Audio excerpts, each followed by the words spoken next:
Here we are one more time.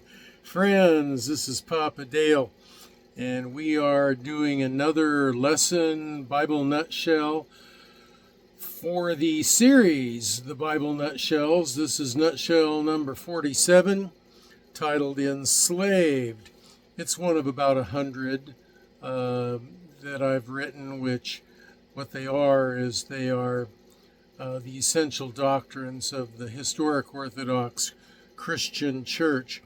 Purpose for my doing this is twofold. One, to edify the Church of Christ, and two, to leave a body of content that the Holy Spirit can point somebody to after the rapture, and they'll still be able to get some Bible teaching that might be of help to them. So, here we go. This is Bible Nutshell number 47. Enslaved to sin. We are all enslaved to sin. We just don't know it. Because of the fall of Adam and Eve in the Garden of Eden, all of humanity has inherited a sin nature that inclines them towards sin and rebellion. Have you ever had your leg go to sleep? It grows numb and unresponsive, and you try to walk it off, but it flops around and hinders rather than helps you. That's how sin works. Quote, "For I know that in me, that in my flesh, dwelleth no good thing, for to will is present with me. But how to perform that which is good, I find not. For the good that I would, I do not. But the evil which I would not, that I do." End quote. Romans 7, verses 18 and 19. We are enslaved to sin with a predictable propensity to frequently transgress Yahweh's commandments. We cannot free ourselves from it. It's our nature. We are sin-corrupted beings, born into a sin-corrupted world. The Creator is in the process of rectifying that, but the key word there is process. Everything in life is a process. As unsaved, spiritually asleep beings, we have this corrupted nature, the flesh, that dominates us, and we don't even realize it. We are blind to it. We think we know, but we don't. That's the arrogance and ignorance we are born with. That's the sin nature we need to be liberated from.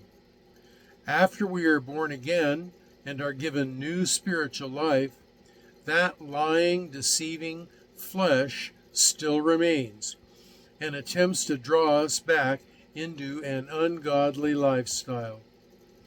Through the process of sanctification, which is where we cooperate with the Holy Spirit, we become increasingly dead to sin and its attraction, and increasingly alive to God.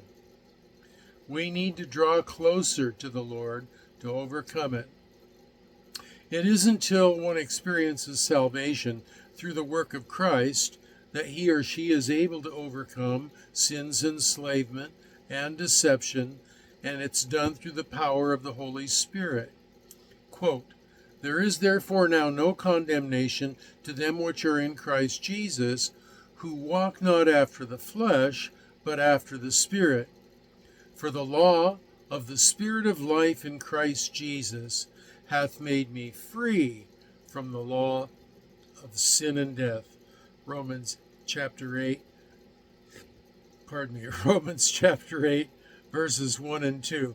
Almost made it all the way through without having a burp or a cough or something. I frequently do. I'm old, and the body just doesn't cooperate sometimes.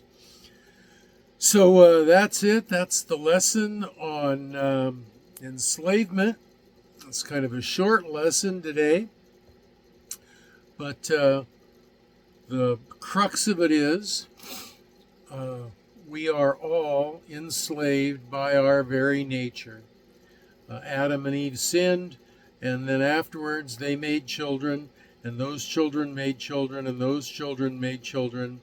And every generation is corrupted by the original sin of Adam. It's like it was passed down in a spiritual genetic form. And what it does is that it makes us slaves. It changes the way we think. It creates changes in our mind and in our attitude and in our hearts, so that we think we're doing right, but we're not. We think we know what right is, but it's not. We think that we can defeat it, but we can't. It's really, really deceptive. Jeremiah 17:9 says, "For the heart of man is evil above all things, and desperately wicked. Who can know it?" And that's true. It enslaves us. It takes us captive. So down below at the end of this video, you're going to find a comment section where you can leave your comments, questions, or prayer requests. You're also going to find a hot link to my Facebook page where you can do the same thing. Leave your comments, questions, and prayer requests.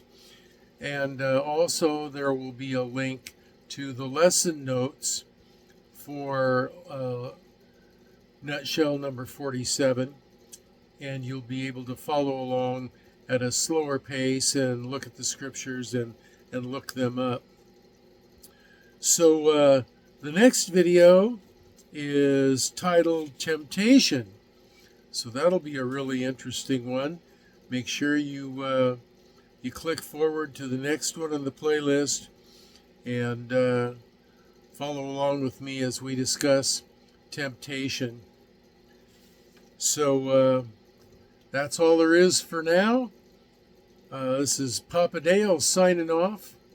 And until the next video, let me just say I want you all to be well and have a blessed day.